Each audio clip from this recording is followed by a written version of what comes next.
Ladies and gentlemen, today I come before you to speak about a moment that has stirred conversations across the nation. A moment involving former President Donald Trump and Congresswoman Jasmine Crockett. This is not just about one political figure confronting another. It is about the deeper tension gripping our democracy, the clashing of voices, the right to dissent, and the balance between power and accountability.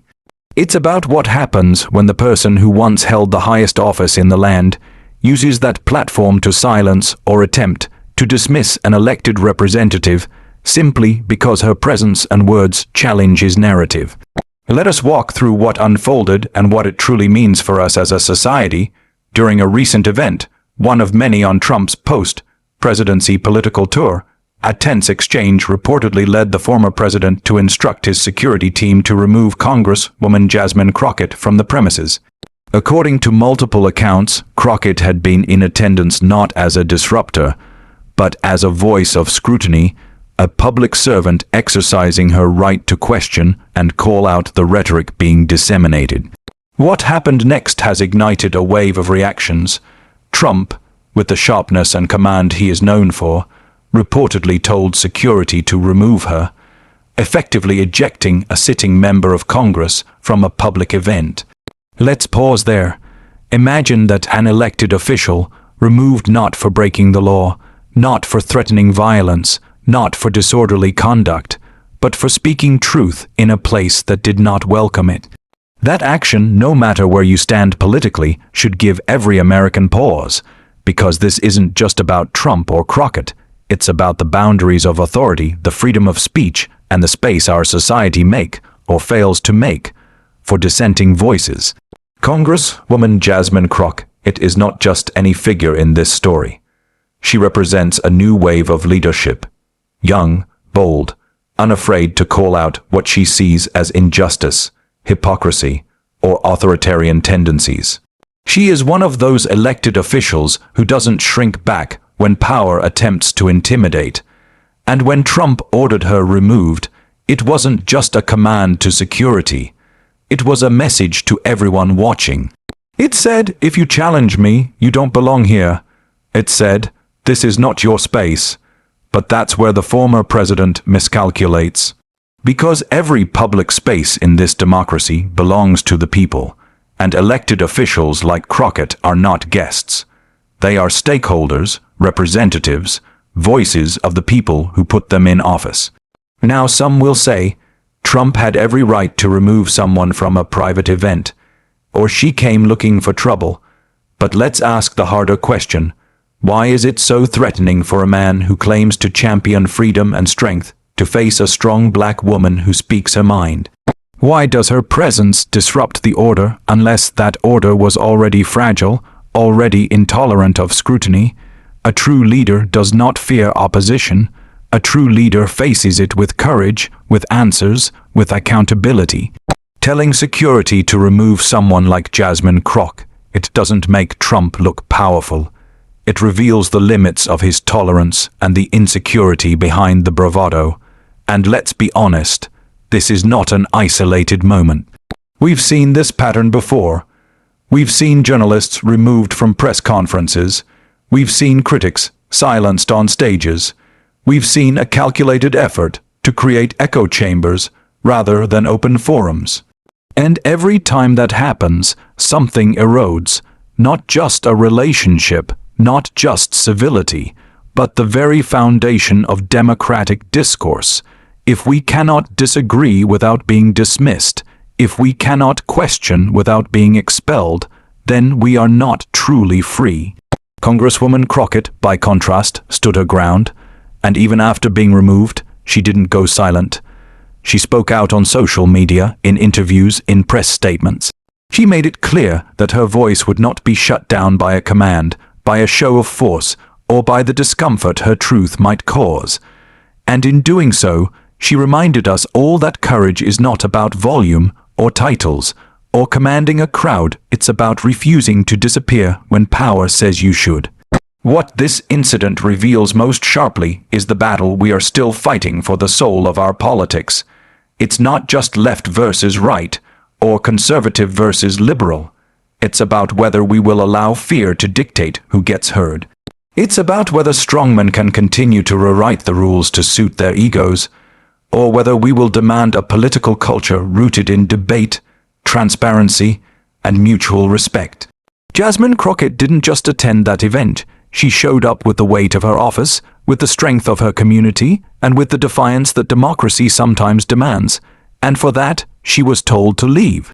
But what if we flipped the script? What if we imagined a political world where leaders welcomed hard questions? What if those with microphones understood that dissent is not disloyalty? What if we valued honesty over applause?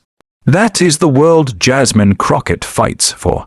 That is the world many Americans long to see. And that is the world that cannot be built when those in power respond to challenges with orders to remove, rather than invitations to engage. So let this moment be a wake-up call, not just about Trump's actions, but about what we allow, about how we treat those who dare to question authority, about how we stand, or fail to stand, for our principles when the spotlight turns to controversy. Whether you support Jasmine Crockett or not, whether you like her politics or not, one thing is undeniable. She exercised her right to be there, and she was met with an attempt to erase her presence. That should concern us all. Because if it's her today, it could be you tomorrow. If power can silence a congresswoman, it can silence a teacher, a student, a worker, a citizen. Democracy is not a spectator sport. It requires vigilance. It requires courage. And above all, it requires that we never allow fear to replace freedom or control to masquerade as leadership. Let this be a reminder, voices like Jasmine Crockett's matter. They may not be welcomed in every room, but they belong in every conversation. And no command, no security detail, and no outburst from a former president can change that. We see her, we hear her, and we will not let her be silenced. When Donald Trump told security to remove Congresswoman Jasmine Crockett from his event, it wasn't just a dramatic order shouted in the heat of the moment. It was a deliberate act with deep political symbolism, a move that tells us something urgent about power, fear, and the future of American democracy. At its core, this moment is not just about two political figures clashing. It's about what it means when someone with immense political and social influence attempts to silence a duly elected representative simply because she challenges him. That single act, the command to remove her, speaks volumes, louder than any speech or campaign slogan. It reveals a mindset that views disagreement as threat, presence as provocation, and opposing voices not as necessary elements of a healthy democracy, but as obstacles to be removed. And when such a mindset is wielded by someone who has held the presidency and continues to hold sway over millions, the consequences stretch far beyond a single stage or event. Let's reflect on what it means to be removed from a space not for breaking rules or acting violently, but for existing in disagreement. Jasmine Crockett is not just a protester or activist. She is a sitting member of Congress, elected by the people to represent them and hold power to account. Her removal wasn't the removal of just any person. It was a direct attempt to silence the voice of her constituents, the people who put her in office, the people she speaks for. In a democracy, representatives are more than individuals.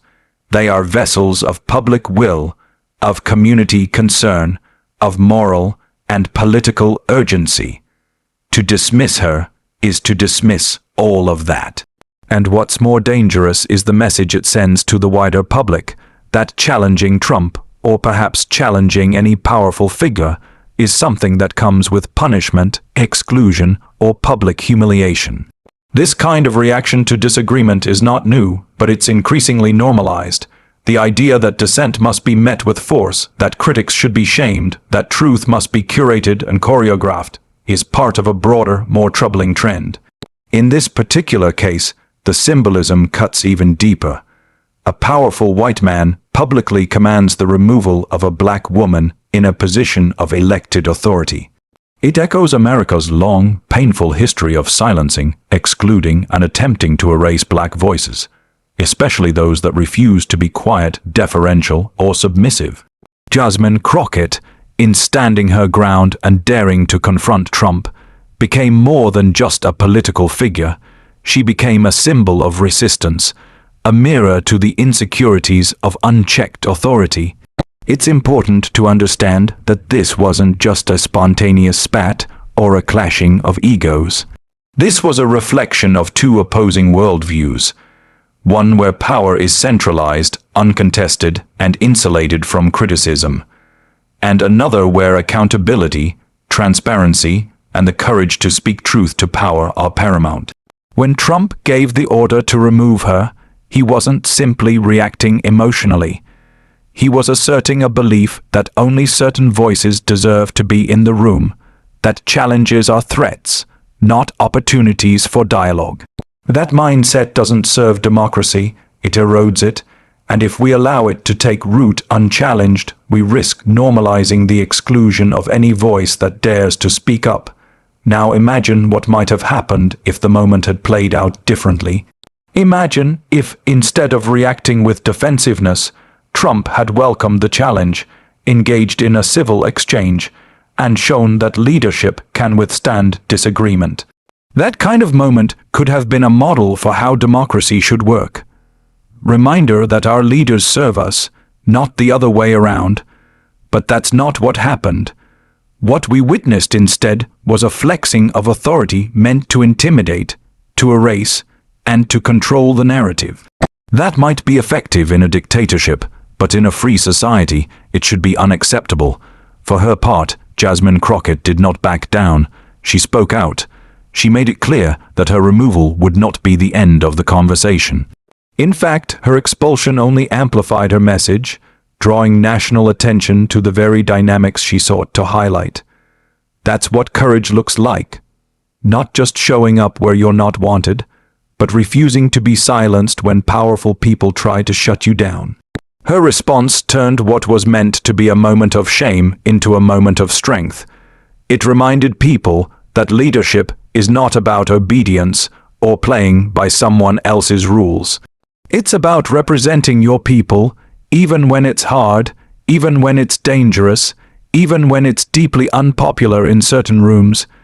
We need to talk about what this moment means for everyday people who feel powerless in the face of authority. Because if a member of Congress can be dismissed and physically removed for simply speaking her truth, what does that say to teachers, students, workers, or activists who challenge authority in their own lives? It sends a chilling message that dissent is dangerous, that questioning the powerful will get you punished. That's a message that has no place in a healthy democracy. In fact, dissent is not a threat to freedom. It's the very heart of it. Every major step forward in this country, civil rights, women's rights, labor rights, LGBTQ+ rights, was born from voices that refused to stay quiet, voices that were told to sit down, to leave, to stop making trouble. And yet, those voices changed history. The act of removing Jasmine Crockett wasn't just about a moment of personal conflict. It was about what kind of country we want to live in. Do we want a nation where the most powerful people can silence elected officials without consequence? Or do we want a democracy where everyone, no matter how inconvenient their truth might be, has the right to speak and be heard? We must choose the latter not just in theory, but in action, in policy, in culture. Because if we don't, we allow fear to govern, we allow power to go unchecked, and we allow justice to be denied. Jasmine Crockett's courage is a challenge to all of us, not just to stand up when it's easy, but to raise our voices when it matters most. Her refusal to be erased is a call to action, a reminder that silence can never be the default in the face of injustice. And as long as there are leaders willing to remove those who speak out, there must also be citizens ready to rise, to resist, and to reclaim the spaces that belong to all of us, not just the powerful, not just the loudest, and certainly not just those who agree. The command to remove her was loud, but her refusal to disappear was louder. And that is the sound of democracy refusing to die.